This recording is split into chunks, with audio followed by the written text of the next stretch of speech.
here's the uncomfortable truth about sports hero worship.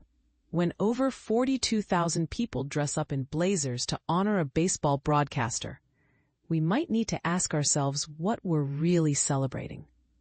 The Milwaukee Brewers transformed American Family Field into something resembling a massive funeral service on Sunday, August 24th, as tens of thousands of fans gathered to pay tribute to the recently departed Bob Uecker, the legendary voice who spent decades narrating their summers. But here's where it gets controversial. Was this elaborate ceremony more about genuine respect or performative grief? Fans arrived wearing specially ordered blazers and vintage Uecker merchandise, turning the ballpark into a sea of tribute fashion. A dedicated group from Heartland had been planning this outfit coordination for months, scouring closets and placing orders to find the most eye-catching blazers possible. According to Rory Layden, one of the tribute organizers, this wasn't just about honoring a broadcaster. It was about acknowledging the unique character that Uecker represented to generations of baseball lovers. I think it's sort of fun way to acknowledge the character that Bob Uecker was, Layden explained to reporters.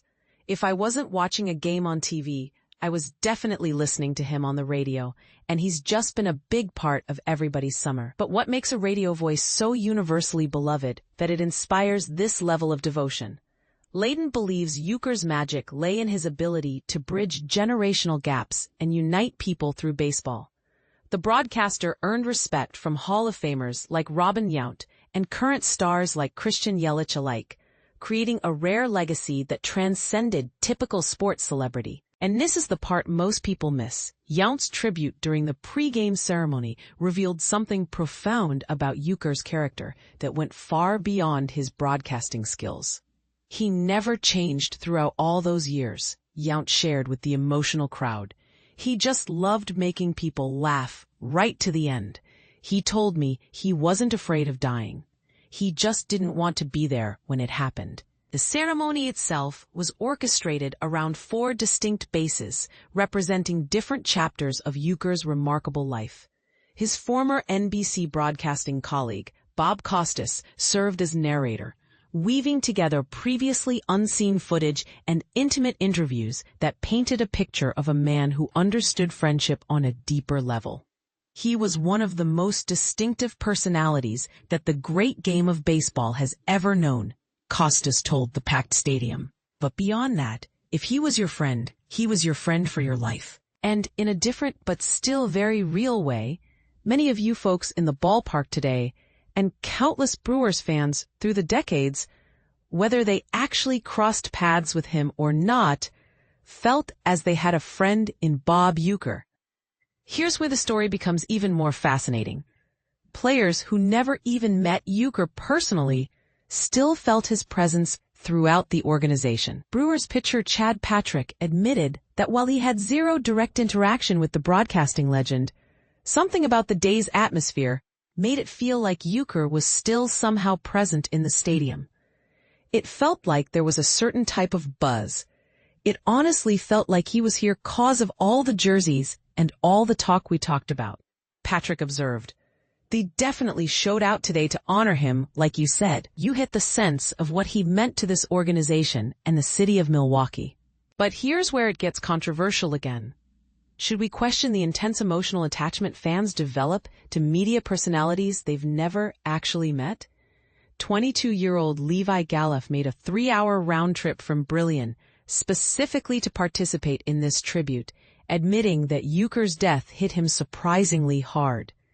His reasoning reveals something deeper about how fans process loss and hope in professional sports.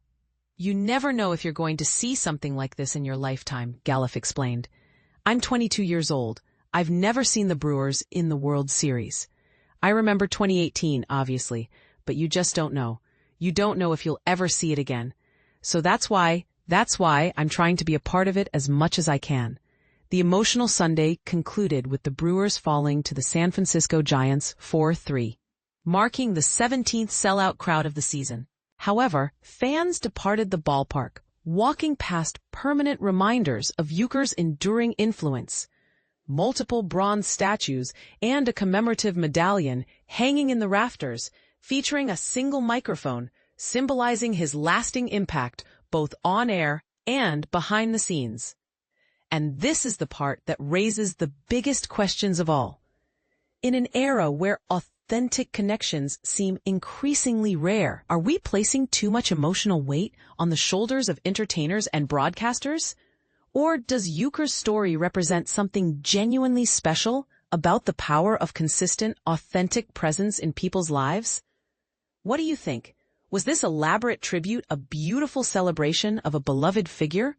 Or does it reveal something troubling about how desperately we seek authentic connection in an increasingly disconnected world?